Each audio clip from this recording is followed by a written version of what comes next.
Hello students, today's video is going to cover NKBA Bathroom Planning Guidelines number 17 through 21.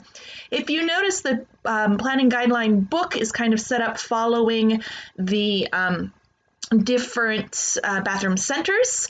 Last week we took a look at most of the bathing and showering center guidelines. This week we're going to look at a couple of last bathing showering ones and then move on to the toileting center. So here we go. On your screen, you'll see Bathroom Planning Guideline number 17 and also Bathroom Planning Guideline number 18 on flooring. Both of these have the same goal in mind. We don't want our clients to slip and fall. We would like to protect the occupants of the designs that we're building. So in Planning Guideline number 17 on steps, steps are not recommended anywhere near a bathtub. If you have to use steps for some reason, definitely install a grab bar or a handrail. Okay. This is not a code requirement to not have steps. I mean, the code allows you to have steps. In general, it's just not a good idea.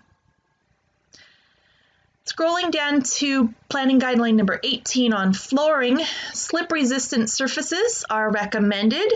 If you are using tile, which is very common, you need to take a look at the tile specification and make sure that you are specifying slip-resistant tiles. In Guideline 19 on equipment access, there's really not a relevant recommendation. All we need to know is the code requirements. So any equipment that has access panels, they must be installed per manufacturer's specifications. No surprise there. But you have to be able to access the panels. And finally, you have to keep the manufacturer's instructions and leave those available for the homeowners. These are some code requirements. This applies to things like, in this picture, we see perhaps a jacuzzi tub. It's got some mechanical access panels so any repair person can get in there. So you simply need to pay attention to the manufacturer's specifications. In Bathroom Planning Guideline number 20, we're moving on to the toileting center and some guidelines that apply to it.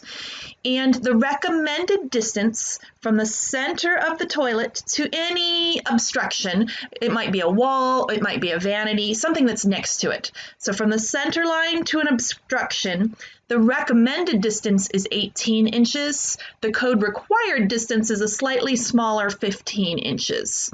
So in general, the total width for your toilet, and it's the same for a bidet, is a recommended 36 inches or 3 feet, but a required 30 inches or 2.5 feet.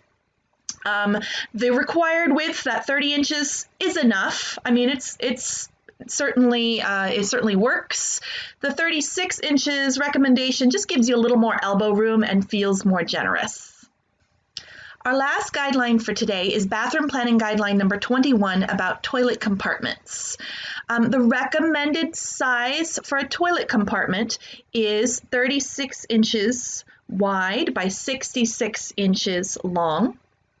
The code required size is just slightly smaller than that. It's 30 inches wide by 60 inches long. All right, both of those are, I mean, they're small. You don't need a whole lot of room to maneuver in here, so it's just a small area, a compartment to close off your toilet area. Notice in these drawings that they have end access. Let me use my mouse here. So you're entering from the end of the toilet compartment, from the end. You are also allowed to access from the side, right here, or the other side. Okay, any of those work. And again, same with the last guideline, those recommended sizes are just, they feel more generous and give you a little bit more elbow room. All right, thanks everybody. This week we only had a couple of guidelines to cover, but they are important ones. So I hope this helped you out. All right, bye-bye.